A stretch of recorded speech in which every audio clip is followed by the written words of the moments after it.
Bullies dragged the weak girl into storage room. Her lethal skills made them cry. Have you ever seen a fragile girl cornered by monsters, only for those monsters to end up crying for mercy? Let me tell you something. Pain doesn't always scream. Sometimes it whispers quietly inside the heart of a girl who's been ignored, laughed at, and treated like she's nothing. Sometimes it builds up in the silence, in the hallway glances, the cruel snickers, the lunches eaten alone. And sometimes, when the world has pushed her far enough, that pain transforms into power. People used to look at me and see weakness. Just a girl who kept her head down, the one who didn't talk much, the one sitting in the back corner, with her books, her scars, and a heart stitched together by too many betrayals. But what they didn't know, what they never expected, was what I was carrying inside. Because I wasn't always this quiet, and I wasn't always this alone. There's a story behind this silence. And when you hear it, you'll understand why the people who tried to break me ended up broken themselves. This isn't just about bullying. It's about what happens when you write someone off, when you humiliate someone you don't even begin to understand. It's about the moment when I was dragged into a cold, dark room by people who thought I was helpless. And it's about what they saw and felt when they realized I wasn't. This is the kind of story that shakes your soul because it's not just mine. It's the story of anyone who's ever been underestimated, overlooked, or pushed too far. Before I tell you what really happened, kindly make sure to subscribe to Core Voices for more powerful real-life inspired stories. Like this video, and comment below where in the world you're watching from.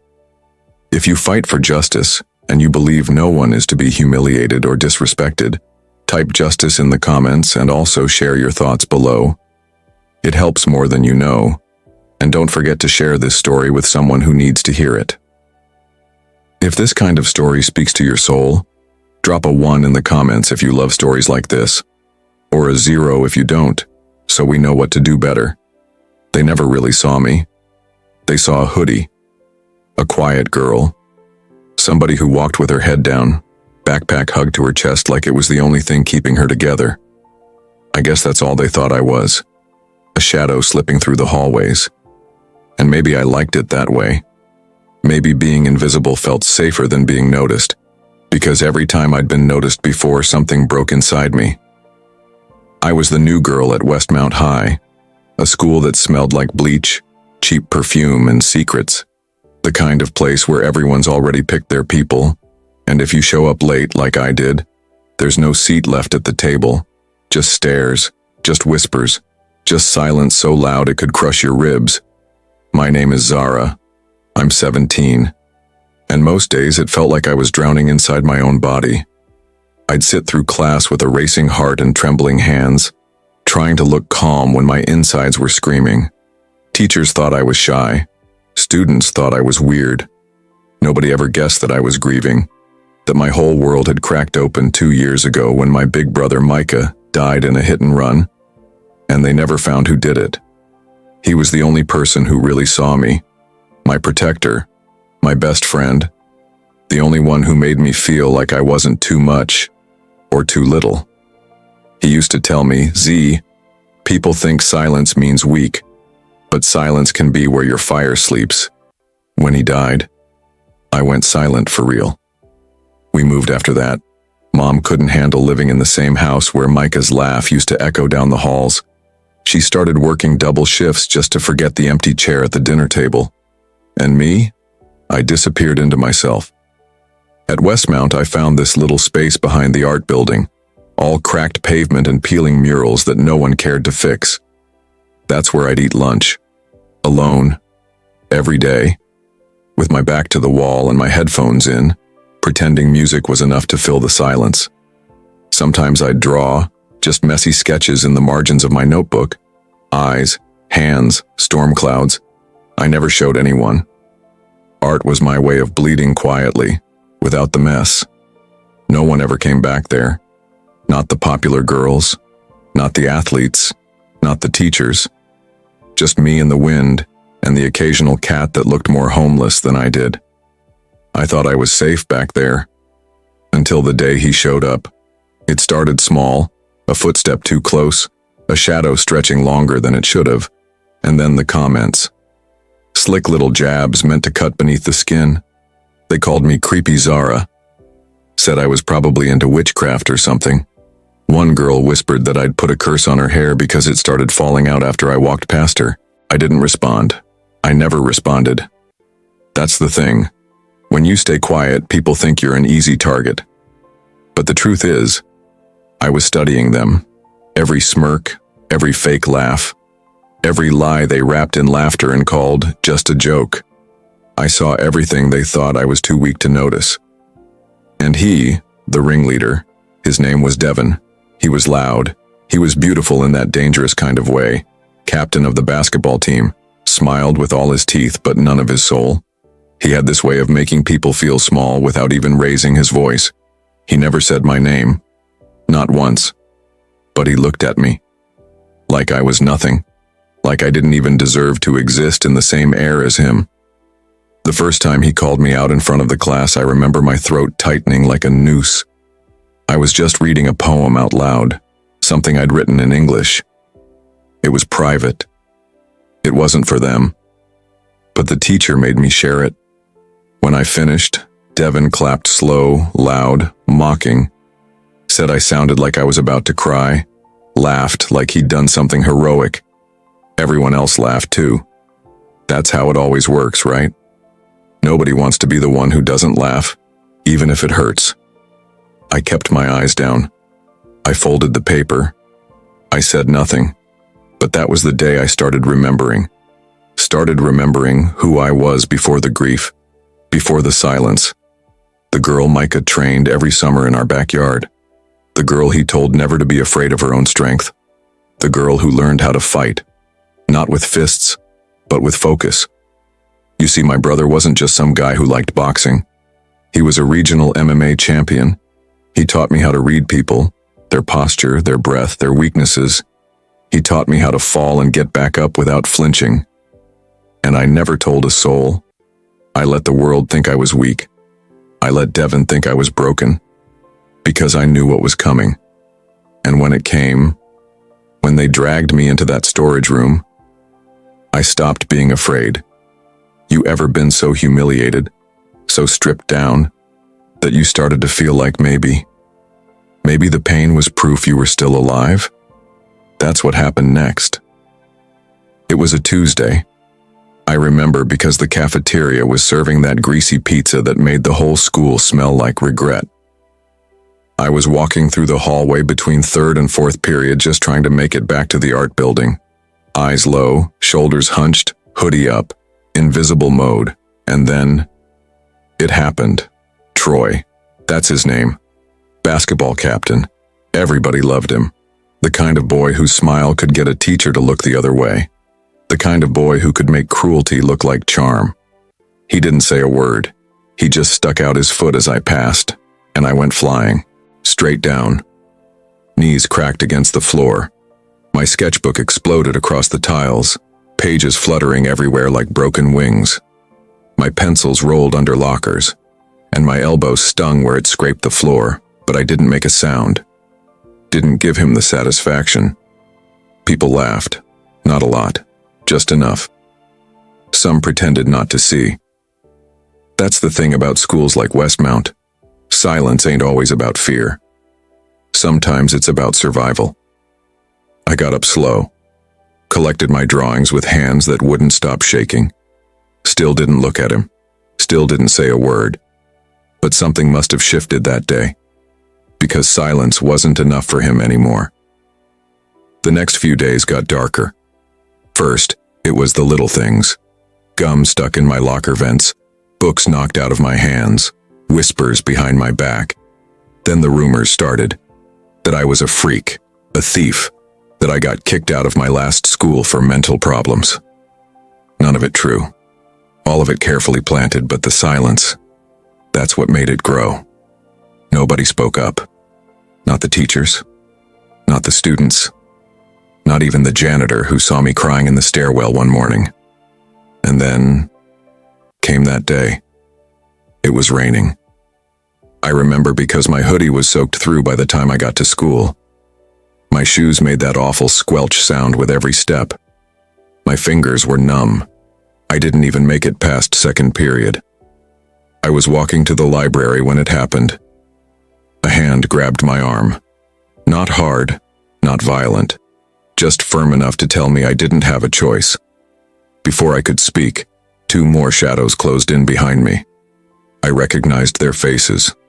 Devin and Malik, Troy's teammates, always following him around like bodyguards made of smirks and bad intentions.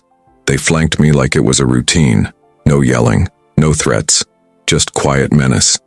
And they pulled me, down the hall, past the science wing, into the storage room. Dark, cold, smelled like old paint and moldy textbooks. Light flickering overhead like it couldn't decide whether to stay alive or die out.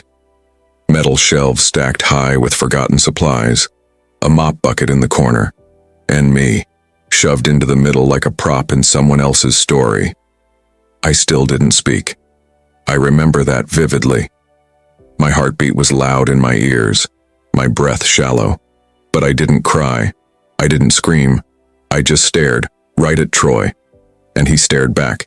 He had his phone out, recording.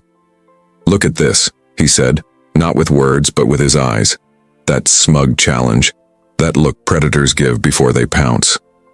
He wanted to break me, wanted to catch the exact moment my spirit cracked in two and upload it like a trophy. They circled me, laughed, tossed insults like knives, talking about my clothes, my hair, the way I think I'm better than everybody because I don't talk.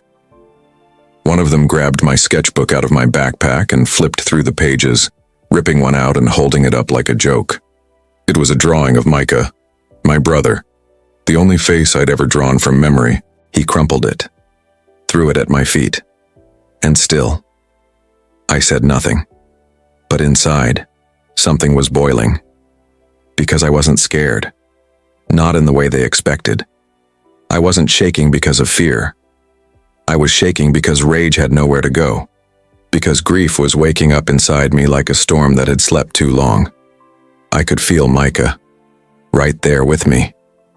And I remembered his voice. Z, silence ain't weakness. But there comes a time when silence turns into surrender, and you ain't built to surrender. They didn't touch me. Not physically. Maybe that was part of the game. To see how much they could destroy without leaving a mark. Emotional bruises don't show up on security cameras. After what felt like forever, they got bored. Or maybe they were disappointed that I didn't cry, didn't beg, didn't give them the collapse they were hoping for. They left me there, alone. And I just stood in that room, surrounded by torn drawings and broken air, and I let the tears come. Slow, silent, hot against my frozen cheeks. Not because I was scared, but because I knew. That was the last time anyone would lay a hand on my story. They thought they humiliated me, but what they really did was wake up something that had been asleep for too long. They thought they dragged me into a cage, but what they didn't realize, they just opened the gate to something they couldn't control. You ever lose someone so completely? The silence they leave behind becomes louder than any scream. That was Micah. My brother wasn't just my blood. He was my compass. And sometimes, when I close my eyes, when it's quiet and the world forgets I'm still here, I can still feel the weight of his hand on my shoulder. Still hear his voice, low and calm, whispering things that didn't make sense back then, but feel like gospel now. The day in that storage room, that wasn't the first time I'd felt small or powerless. But it was the first time in years that I realized I wasn't supposed to stay that way. Micah made sure of that. See, when I was little, I was the kind of girl who flinched at sudden noises, who cried when people raised their voices, who wanted to disappear into walls. And Micah, he saw that. Not just the fear, but the weight underneath it. The ache of carrying something you don't even have words for yet. He was tall, strong, the kind of strong that don't show off. the kind that knows its own strength and chooses stillness instead of noise. He used to say, "Strength ain't loud, Z, it's quiet, it's control." Micah got bullied too once. Bad. I didn't know that until I walked in on him in the garage one night. Sweaty, shirtless, hitting a heavy bag like it had personally betrayed him.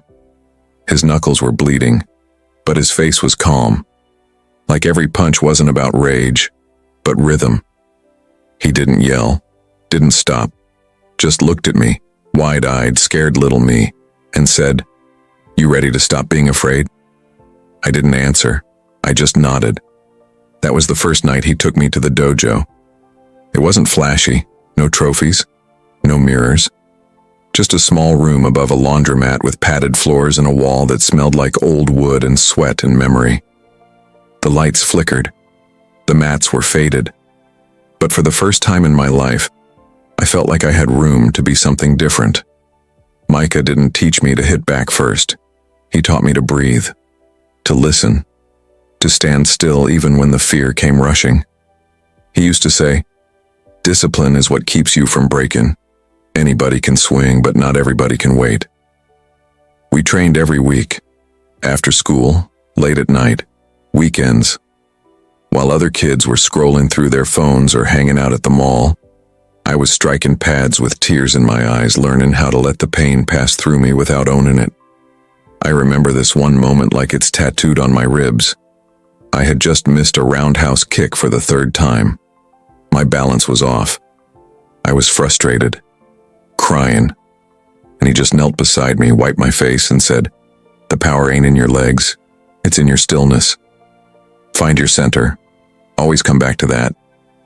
And I did. For years. Until the day I lost him. It was a hit and run. Micah had just dropped me off at school that morning. He smiled at me, said, "Keep your chin up, warrior." He always called me that, warrior. Like he could see something in me I hadn't earned yet. I got called out of class before lunch. Mama was waiting in the office, eyes red, hands trembling. The world stopped that day. Not in a dramatic way. More like, quietly, like someone had turned the volume down on the universe. Food stopped tasting right. Days blurred. My body moved, but my spirit stayed curled up in his bedroom, laying in his old hoodie, staring at the ceiling, waiting to hear the garage door open again. And I never went back to the dojo. Not once. It felt wrong without him, like swinging into empty space. For years, I tucked that part of me away, packed it up with his belts and gloves and all the little things he left behind that still smelled like him. Until that day, in the storage room, when I realized the girl they were trying to break, she wasn't the real me. She was the buried me, the one Micah trained, the one who knew how to breathe through fear, who understood that silence isn't surrender. It's the space between wisdom and the right moment to move. That night after the storage room, I walked home in the rain. Didn't take the bus. Didn't care about the water soaking my socks or the cold digging into my bones. I just needed to feel something real, like Micah's voice in the wind. And when I got home, I climbed up to the attic. Dusty. Still. Full of boxes I hadn't opened in years. I found the crate with his gear. And when I opened it, Lord, I swear it was like time folded in on itself. Like I could smell the sweat, hear the echoes of his feet on padded floors, feel his presence sitting right behind me whispering, "You're not lost, Z. You're just remembering who you are." I picked up his old hand wraps, torn at the edges, still stained, and I wrapped my hands, tight, precise, just like he taught me. Then I stood in front of the dusty mirror, hair wet, hoodie clinging to my spine, eyes red but alive. And I threw my first jab in years, not for revenge, not for rage, but for clarity. That punch wasn't about hurting nobody, it was about waking up. The girl they tried to erase, she's back, she's building, and this time, she ain't moving for nobody. You ever met somebody who walks into a room and everybody lights up? Not 'cause of who he is, but 'cause of who they think he is? That was Troy, captain of the basketball team, tall, Smile like he practiced it in the mirror till it was perfect. Voice smooth enough to charm a room full of teachers, but sharp enough to cut down anybody who didn't play along. He was the kind of boy you don't just notice, you feel him before he speaks. Even the walls seem to lean in when he walks past. But I saw him for what he really was before he ever laid a hand on me. It was in the way he moved through the halls, like the floor itself owed him something. Like he wasn't just walking, he was claiming space. Girls clung to him like he was some kind of prize, laughing at jokes that weren't funny, chasing his attention like it could turn their whole world around. And the teachers? Don't get me started. He'd flash that rehearsed smile, drop a yes ma'am or great game today, coach, and suddenly he was golden, untouchable. You could see it in the way they looked at him, like he could do no wrong, like his future mattered more than our present. But beneath all that charm was rot. I know now that boys like him are taught, not born. Taught that if you dress the part, if you play the game just right, you can wear cruelty like a hidden blade, smiling on the outside, but sharpening yourself on every girl who says no. Troy didn't like no. He didn't like stillness either. He hated girls like me, the quiet ones, the ones who didn't giggle or blush or chase, the ones who could look him dead in the eye and not flinch, even when we were dying inside. And me, I wasn't trying to play hard to get. I just wasn't trying to play. I was already playing survival, but that only made me a target. He started small. Accidental, bumps in the hallway, my books getting knocked down. Little stares that lasted too long, not 'cause he was looking at me, but 'cause he was looking through me. Like he was picking apart how I moved, how I breathed, like he was studying me. Then came the trip. It was a Friday. Halls crowded, laughter everywhere. I was carrying a project, some stupid cardboard poster about climate change. I wasn't even halfway to class when he stuck out his foot. I didn't fall. I stumbled. But that was enough. Enough for him to smirk, loud enough for his boys to laugh, enough for me to feel every eye turn toward me, even the ones that pretended not to see. That hallway became a theater, and I was the only one without a script. I kept walking, head high, back straight, but inside, my chest felt hollow, like someone had scooped out my ribs and replaced them with static. The worst part wasn't the trip. It was how easy it was for him. Like hurting me didn't cost him a single thought. Like I was just another quiet girl whose silence meant permission. But I wasn't built to be silent. Not forever. Still, the thing that twisted in my stomach the hardest wasn't just the act. It was the way nobody said a word. Not the teacher whose door I passed. Not the counselor I saw peeping through her office window. They saw. They always see. But Troy? He was a board member's son. His daddy sat right next to the principal at every fundraiser. You speak up about Troy and suddenly you become the problem. You get labeled disruptive, difficult, unreliable. And that's the thing about power in schools like mine. It don't wear suits or badges. It wears jerseys. I started watching him more after that, not in fear, in calculation. And what I saw was a pattern. He didn't just pick girls who ignored him. He picked the ones who didn't need him. He had this twisted hunger for control. He'd flirt, compliment, reel him in. And when that didn't work, he'd flip. Start with the jokes, the nicknames, the humiliation. But all of it was wrapped in charm. Teachers would laugh. "Oh, Troy, you're so silly." Administrators would grin. "He's a teenage boy." They tease the ones they like. And the girls, some of them disappeared, not literally, but emotionally, spiritually. I'd see him once, loud, full of light. And after Troy got to him, they moved different, quieter, more careful, like they were carrying shame that didn't even belong to them.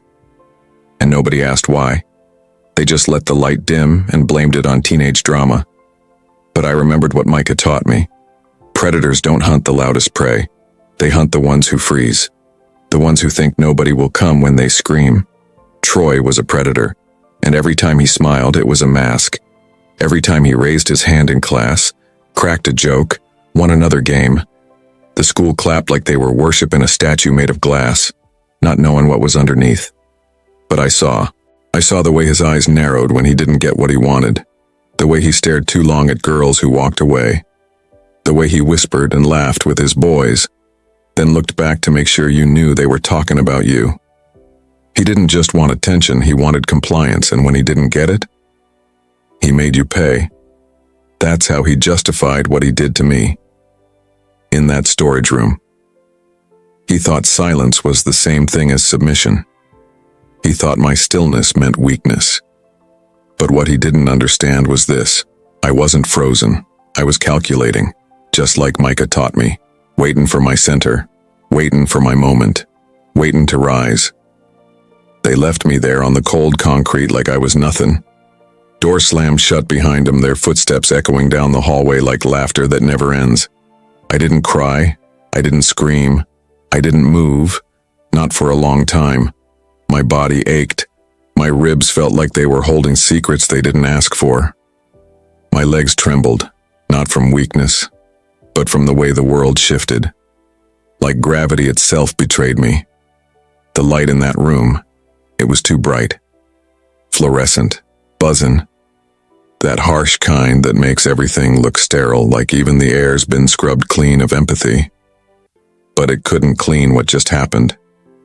I sat in that light for hours, not because I was waiting on help, because I was relearning how to be, how to breathe without shaking, how to feel my own skin again, how to remind myself that I was still real, even if nobody else saw me. I didn't go to the nurse, didn't report it to the principal. What would I say? That the school's golden boy turned my body into his playground? That the son of a board member thought my silence meant ownership? No. I walked home that day like my feet were made of stone, one step at a time, not looking at nobody, not feeling the wind, just moving through a world that already proved it ain't made for girls like me. When I got inside, I locked my door and dropped my bag like it was filled with poison. The walls in my room were the same faded pink they'd always been. My posters of black ballerinas, of Serena Williams, of Maya Angelou. They were still there, staring back at me like they were waiting on the old me to come back. But she wasn't coming. Not after what happened. I dropped to my knees and pulled out the box. That old cardboard box I hadn't touched in years. Duct tape still wrapped around the corners like scars. Inside were pieces of the only man who ever made me feel safe. My daddy. Photos of him in his uniform. Smile strong. Eyes serious but kind. He used to say that real strength ain't in how loud you shout. It's in how still you can be when the world tries to shake you.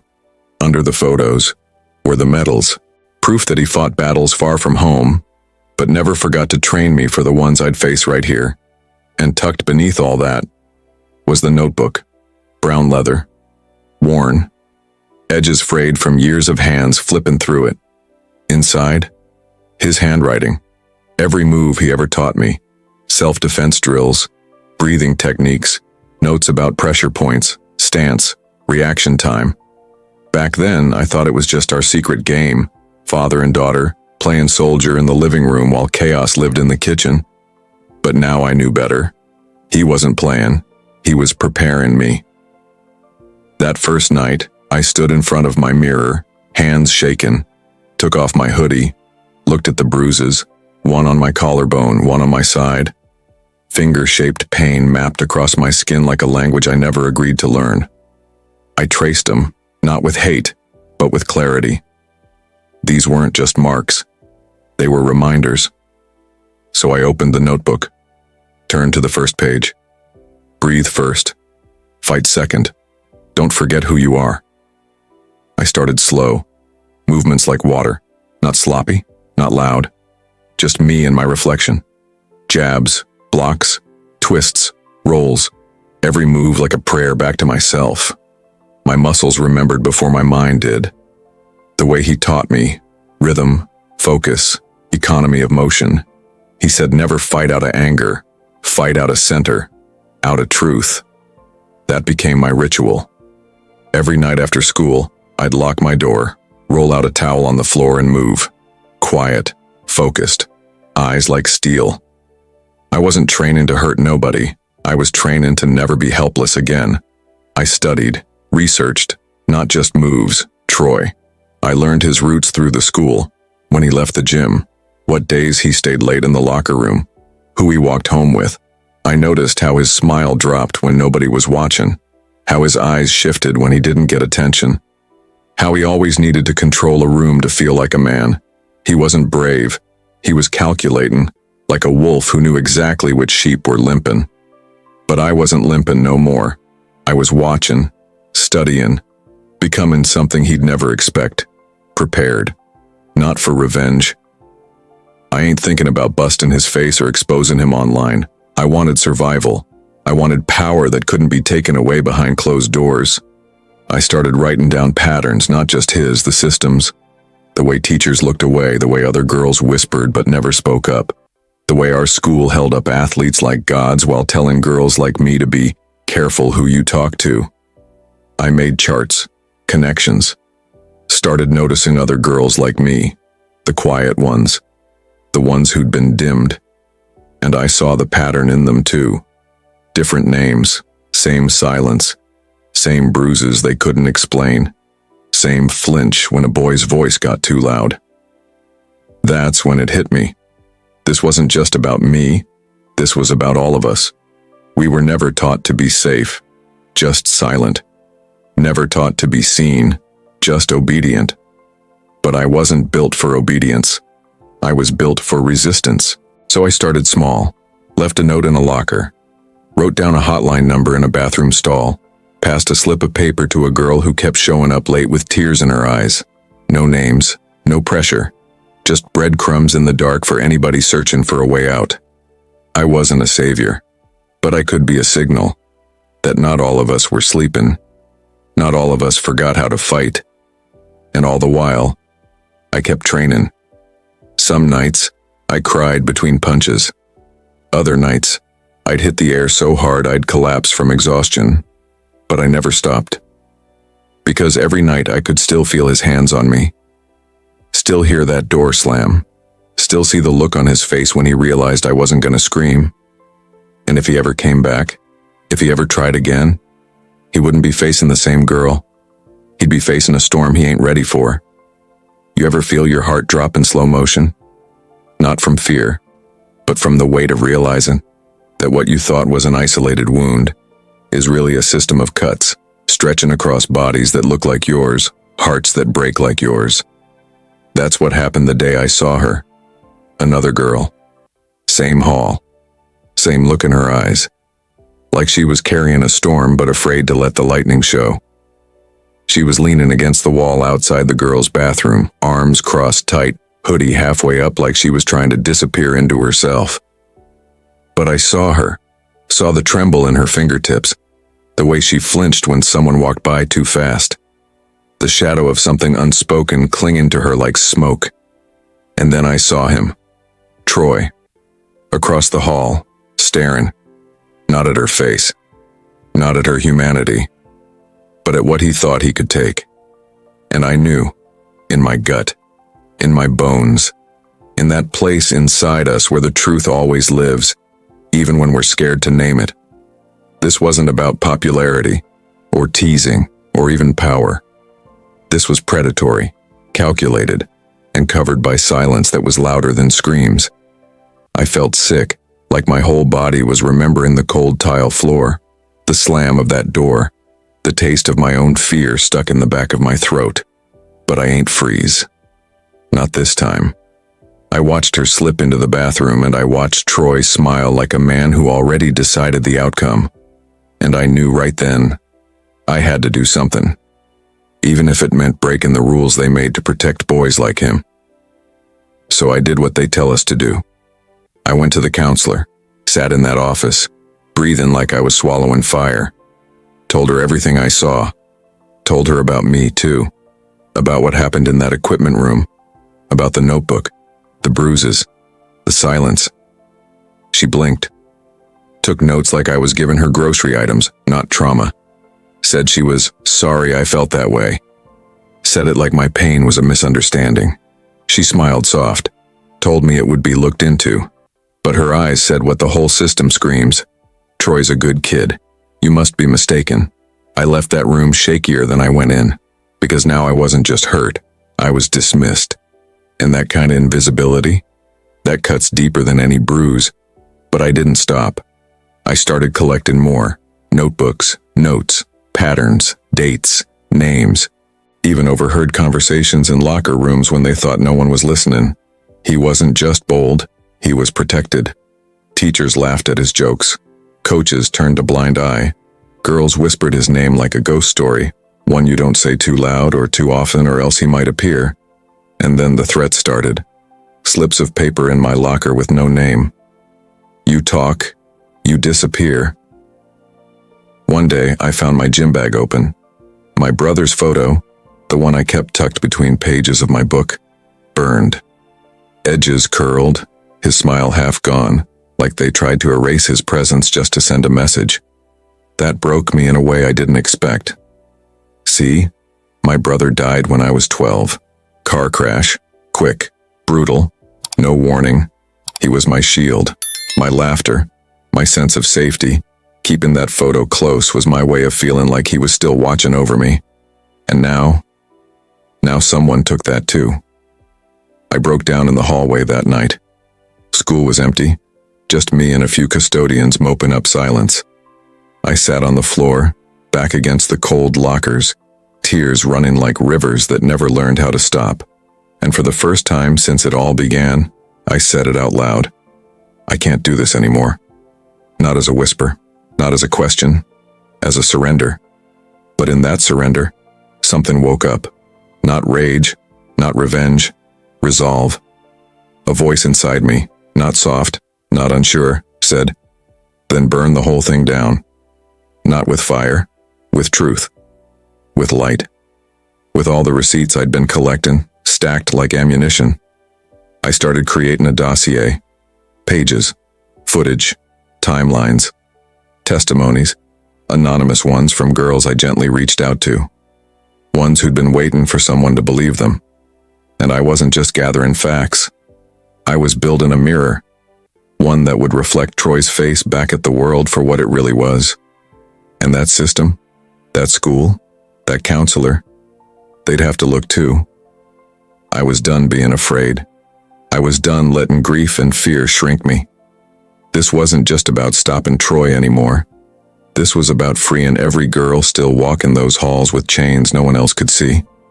This was about honoring my brother, about standing in the fire and not melting. So I dried my tears, stood up slow, put the burned photo in my pocket like a torch I'd carry, and walked out that school like a storm with a purpose. Because if they thought my silence was permission, they were about to learn what a voice sounds like after it's been reborn in pain. I used to think strength was something loud, like breaking down doors, screaming back, putting your pain on display so the world had no choice but to look. But I learned, real strength is quiet. It's what you build in secret. What grows in the dark when nobody's watching. That kind of strength, it don't announce itself. It waits. And mine had been waiting long enough. After that night, the photo burned, the threats, the counselor who tucked my trauma into a drawer like it wasn't nothing. I knew what I had to do. I had to become the storm. Not for revenge, for freedom. Not just mine, all of ours. So I stopped looking for someone to save me. I became the architect of my own escape. First, I mapped the school, not just the classrooms, but the corners where the cameras didn't reach, the storage closets, janitor routes, how long it took security to do a sweep between the gym and the backfield. I paid attention to details I used to overlook, door hinges, echo patterns, even which stairwells stayed loud from foot traffic and which ones stayed dead quiet no matter what hour it was. Every day I carried my trauma in one hand and a blueprint in the other. Because this time, I wasn't just surviving. I was building a case so solid, so undeniable. Even the folks who usually look away would be forced to see. It started with the security camera. Old thing, dusty lens. wired up in the supply room where it barely worked. But I found a janitor who hated his job more than he loved following the rules. All it took was a kind word and a 20 from my savings. He showed me where the feeds were backed up. He didn't ask no questions. He just unlocked the panel and walked away. Next was the wire. Not some fancy spy gear. Just an old phone mic I stripped and rigged inside my hoodie drawstring. Took me 3 nights to test it right. The audio came in clean, even when my heart was racing. Then came the hardest part. Baiting the hook. I had to look scared again. Had to shrink my posture, lower my voice, avoid eye contact, all the things I fought hard to unlearn, just to lure Troy's crew in. It sickened me. To pretend like I was breaking, like I was begging, but I needed them to believe it. So I let a rumor slip. Quietly. Through a girl I knew they watched. That I was tired of fighting, that I wanted to talk, that maybe, I was ready to meet them. Same room, same setup, same darkness. The irony. That room used to hold mop buckets and dodgeballs. Now it held history, ghosts, a kind of pain that lingered in the air like mildew. I went in first, lights off, mic hot, camera blinking, low in the corner behind a stack of broken folding chairs. I waited, 5 minutes, then 10. My heart wasn't beating fast, it was steady. Not because I wasn't scared, but because fear wasn't in charge no more. I felt the dust in the air, hanging thick like smoke. The walls felt closer than usual, like they knew what was coming, and then footsteps, laughter. That same cocky swagger in their tone, like they were walking into a joke they wrote the punchline to. They circled me. I felt the air shift. The way predators move when they smell blood. But this time, I wasn't the one bleeding. This time, I stood up slow, met Troy's eyes, and in that moment I knew. He still thought he was in control. He couldn't see the wire, couldn't see the camera lens blinking behind him, couldn't hear my heartbeat sync with the training my brother taught me years ago in the quiet corners of our old apartment. They moved in close, hands grabbing, words sharp like knives dipped in arrogance, but I moved quicker, like water, like memory. My elbow found a rib, knee hit a thigh. I turned his weight against him just like I was taught. I didn't need to win the fight. I needed to survive long enough to show the truth. And I did. He swung wild. I ducked, caught his wrist, and whispered just loud enough. "You're done." His eyes flickered. Confusion, then rage. He lunged, and that's when the janitor walked in. Not by accident. I timed it. He was on my side now. Said he had a niece who went through something similar. Said he was tired of cleaning up after monsters. He saw everything. The camera did too. It all ended in noise, shouts, scuffles. Troy screaming threats he couldn't cash no more. When they dragged him out, I didn't feel triumphant. I felt empty. Not because I lost anything, but because I gave it all. My peace, my fear, my secrets. I handed them over, raw and bleeding, so the world could see what it usually pretends ain't there. And in that silence that followed, I felt my brother, not in the wind, not in the sky, but in me, in my stance, in the way I ain't flinch, in the way I finally felt free. When he lunged at me, I didn't flinch. It's strange, the way a moment like that unfolds. You expect chaos, screaming, panic, but instead it felt like time stretched out thin, like God pulled it slow just so I could feel everything. The stale air in the room, thick like breath held too long, the scrape of his shoes on the linoleum, the way the shadows danced across his face when he thought he still had power. But the realest thing was the stillness inside me. I didn't move out of fear. I moved out of knowing this was the moment I'd been walking toward all this time. The second he reached for me, my body reacted, not with anger, not to destroy, but to stop, to end it. I shifted my weight like my brother used to show me, used his momentum against him. He stumbled forward, and before he could even catch himself, I was already behind him, my arms locked, not cruel but controlled. His breath got short, not from pain, from shock. He wasn't used to not being the one in charge. And the thing that broke him wasn't the hold. It was my silence. That quiet, that calm. It said everything. It said, you don't own this space no more. Then the door flew open. His friends? They scattered like roaches under a light. All that bark and swagger, gone. Left him standing there alone, trying to twist out of my grip, but it was too late. Security stormed in, voices raised, hands grabbed. I let go. Not because I was done, but because I'd already won. They didn't cuff him at first, didn't even touch him rough. They looked at me like I was the problem, like I was the storm they had to contain. Until I spoke. I didn't yell, didn't break. I just said one thing where the camera was, told him to check the feed, told him to check my hoodie wire. And when I saw the expression shift on that lead officer's face, I knew the story had changed. This time they couldn't twist it, couldn't clean it up and sweep it under like dirt on a polished floor. 'Cause the truth had receipts. They tried to keep it quiet at first. Principal called my mama with that polished voice, full of fake concern and legal jargon. Told us they were handling it internally. I laughed, not out loud, just inside. 'Cause I knew what that meant. Bury it like all the others. But then the leak happened. Don't know who did it.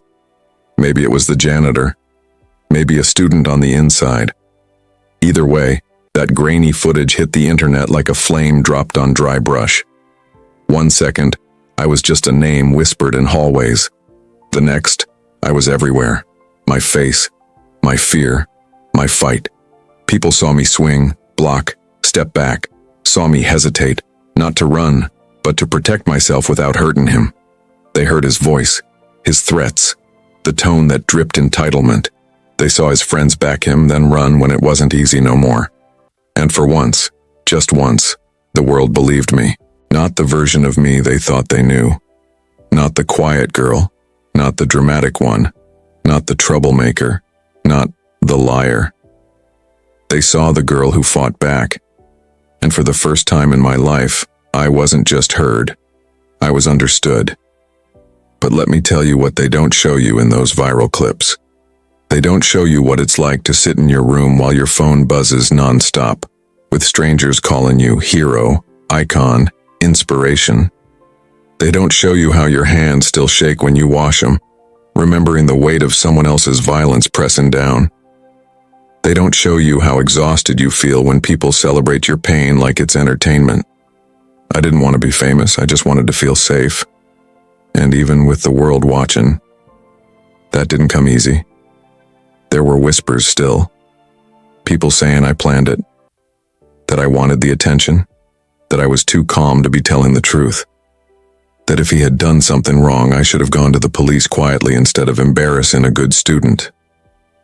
Some folks will always find a way to doubt you, even when the truth is playing on every screen.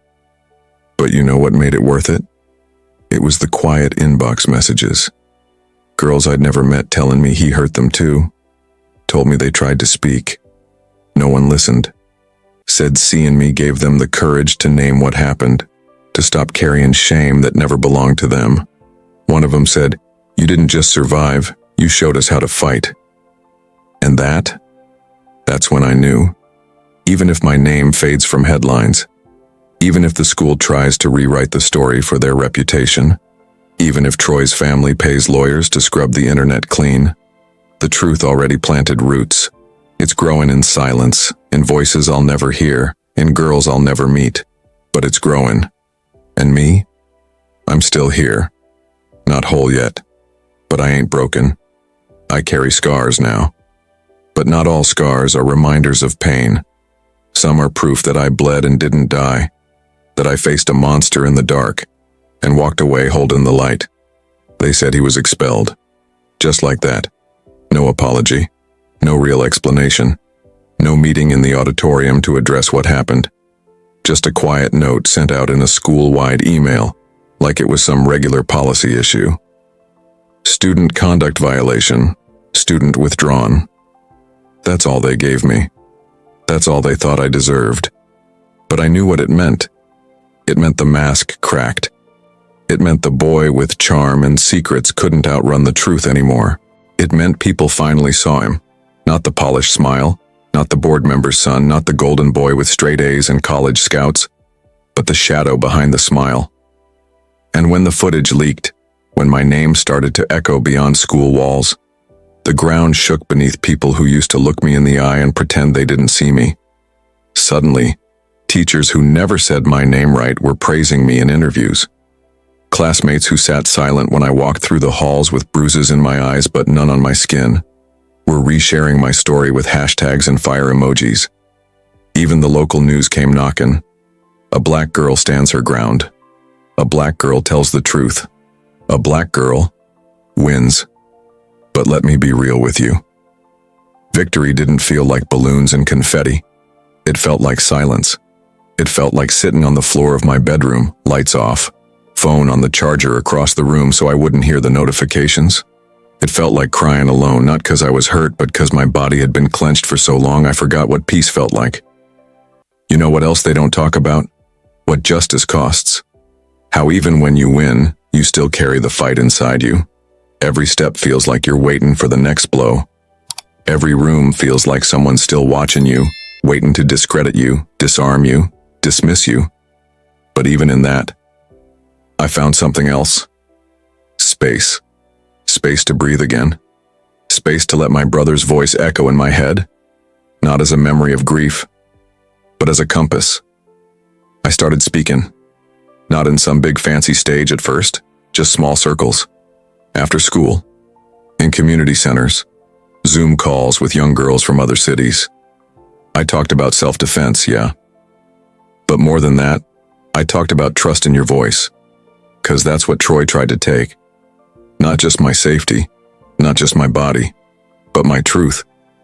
And now I was taking it back, one sentence at a time. They offered me a chance to press charges, said I had a case, said it would make a statement, said it would set a precedent, but I didn't take it. Not because I was scared, not because he didn't deserve it, but because I deserved peace. I didn't want courtrooms and cross-examinations and reliving the darkest parts of my life under fluorescent lights and judgmental stares. I didn't want to stand there and say his name over and over, like it was carved into my mouth. He ain't the center of this story no more. So I told them no. No trial. No headlines about charges filed. No more spotlight on him. And when folks asked why, I told the truth. Not for him, for me. I won't carry his name in my future. I wasn't forgiving him. Let's get that clear. But I was releasing him. I was choosing myself. And in doing that, I got to rewrite what survival looked like. It wasn't just about fighting back. It was about rising without carrying the weight of my oppressor's shadow. The day I returned to school, weeks later, after all the dust had settled, the air felt different. Not lighter, not safer, but clearer. Like the fog had lifted and people were finally seeing me, not as a victim, not as some brave headline, but as a girl who told the truth and stood in it. I walked back to my locker. Same one where I used to hide. Same one where I used to clutch my phone and cry into my hoodie just so no one would hear. But this time, I opened it steady. And there, still taped inside behind my books, was my brother's photo. That same old picture. Him smiling, wearing that hoodie I stole 1,000,000 times. I used to stare at that photo with a lump in my throat. Used to talk to it like it was a grave marker. Used to touch it like maybe I could feel him reaching back.